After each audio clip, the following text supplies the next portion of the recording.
روایات میں ملتا ہے، میں ابھی پڑھ کے آ رہا ہوں ابھی قاضی صاحب کے گھر، رسول خدا نے فرمایا ہے تم جہاں کہیں بھی رہتے ہو، مغرب میں، مشرق میں، شمال، جنوب، مدینہ منورہ کے قریب یا مدینہ منورہ سے دور، اچھا اس متن کو بیان کرنے سے پہلے یہ نقطہ ذہن میں رکھیں، اللہ کی مخلوق میں سب سے زیادہ آبادی فرشتوں کی ہے جو ہمیں نظر نہیں آتے۔ ادھر 2 فرشتے ہیں، کوئی مسلمان انکار کر سکتا ہے؟ ٹھیک ہے جی، اس کا کام نیکیوں کو لکھنا ہے، اس کا کام برائیوں کو لکھنا ہے۔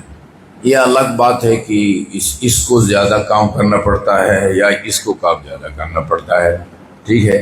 ہو سکتا ہے کسی کا ادھر کا فرشتہ جو ہے وہ زیادہ کام کرنا پڑتا ہو، وہ اگر نیکیاں زیادہ کرتا ہے، کسی کو ادھر کا فرشتہ وہ زیادہ کام کرنا پڑتا ہو، اوور ٹائم بھی جو ہے نا اس کو کام کرنا پڑتا ہے، وہ اگر برائیاں زیادہ کرتا ہے، ایسا ہے نا؟ وہ نظر آتے ہیں فرشتے؟ نہیں نظر آتے۔ بتایا تھا اس لیے جس مجلس میں امیر المومنین کے فضائل بیان ہوتے ہیں، فضائل صحیح فضائل محمد، حفت بہم الملائکہ، حفت بہم الملائکہ، اس مجلس میں جتنے لوگ بیٹھے ہوتے ہیں نا، جس امیر المومنین کے فضائل بیان ہوتے ہیں، فرشتے آ کے اس کو گھیرے میں لے لیتے ہیں۔ اچھا یہ روایت تو میں آپ کو ابھی سنا رہا ہوں، ہو سکتا ہے پہلے بھی سنی ہو۔ حدیث کی میں تو ہم ہر شب جمعہ یہ پڑھتے ہیں نا، حفت بہم الملائکہ واستغفر لهم الی ان یتفرقوا ما ذکر خبرنا ھذا۔ یہ اہل بیت کا وہ قصہ کے نیچے جمع ہونے کا جو واقعہ ہے، جس محفل میں بھی اس کو بیان کیا جائے اس محفل کو آ کے فرشتے گھیر لیتے ہیں، وَاسْتَغْفَرَتْ لَهُمْ إِلَىٰ أَنْ يَتَفَرَّقُوا۔ جب تک یہ مجلس حدیث قصہ کی منتشر نہیں ہوتی اور مومنین اس جگہ بیٹھ کے پڑھ رہے ہوتے ہیں، فرشتے جنہوں نے آپ کو کا گھیرا کیا ہوتا ہے وہ آپ کے لیے طلب مغفرت کرتے رہتے ہیں۔ وہ بندہ کتنا خوش قسمت ہے جس کے لیے آسمان کے فرشتے طلب مغفرت کرتے رہتے ہو، یعنی اس کی مغفرت کے لیے فرشتے دعا کرے، خدایا اس کے گناہوں کو بخش دے، ٹھیک ہے جی، یہ فرشتوں کی۔ اچھا جس قبرستان میں امام حسین کا کوئی زوار دفن ہے، ہر زوار کی قبر پر 2000 فرشتوں کے اللہ تعالیٰ نے ڈیوٹی لگائی ہے، اس کا کام اس مدفون مرحوم زوار کے لیے طلب مغفرت کرنا ہے۔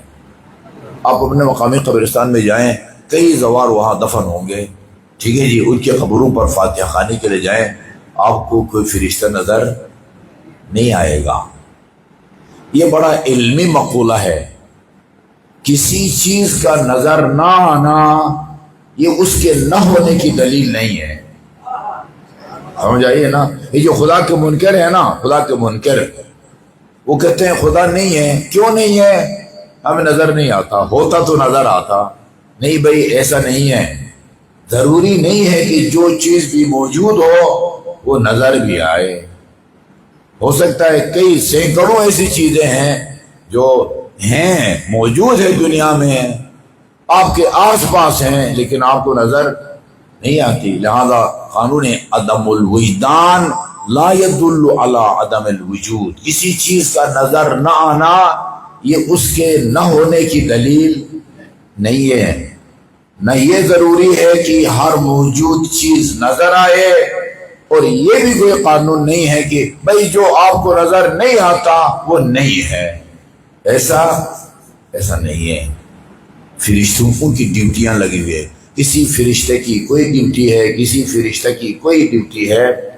کچھ فرشتے ہیں کہ جن کو اللہ تعالیٰ نے پوری کائنات میں پھیلا رکھا ہے، پوری کائنات میں پھیلا رکھا ہے.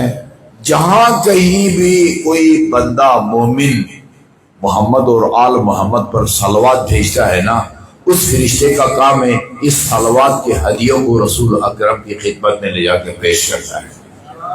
کی ڈیوٹی یہ ہے. سب کی ڈیوٹیاں ظاہر ہے بڑی بابرکت ہوں گی. یہ فرشتہ کتنا خوش قسمت ہے جس کا کام یہ ہے کہ محمد اور آل محمد پر جو صلوات آپ بھیجتے ہیں اس کو لے جا کے رسول خدا کی خدمت میں پیش کرتا ہے. لَيَبْلُغَنِي أَيْنَمَا كُنتُمْ صَلُّوا عَلَيَّ، مجھ پر صلوات بھیجو تم جدھر دنیا کی کسی بھی کونے میں بر اعظم میں رہتے ہو اور مجھ پر صلوات بھیجتے ہو. وہ صلوات فرشتوں کے ذریعے مجھ تک پہنچتا ہے. اور آپ نے اپنی زندگی میں جتنی دفعہ محمد اور آل محمد پر صلوات بھیجی ہے نا وہ محفوظ ہے رسول خدا کے پاس. اور روایت میں ہے روز قیامت وہ آن حضرت کے سامنے کچھ بندوں کے اعمال کو تولا جائے گا. دیکھیں گے کہ ایک بندے کی نیکیوں کا پلڑا جو ہے نا وہ ہلکا ہے، نیکیوں کا پلڑا ہلکا ہے. وہ آپ کے پاس اس بندے خدا کے جو صلواتوں کا جو ہدیہ ہوگا اس میں سے چند ایک صلوات کا ثواب جا کے اس کے پردے میں رکھیں گے. اب اس کا جو پردہ ہے وہ جھکنا شروع ہو جائے.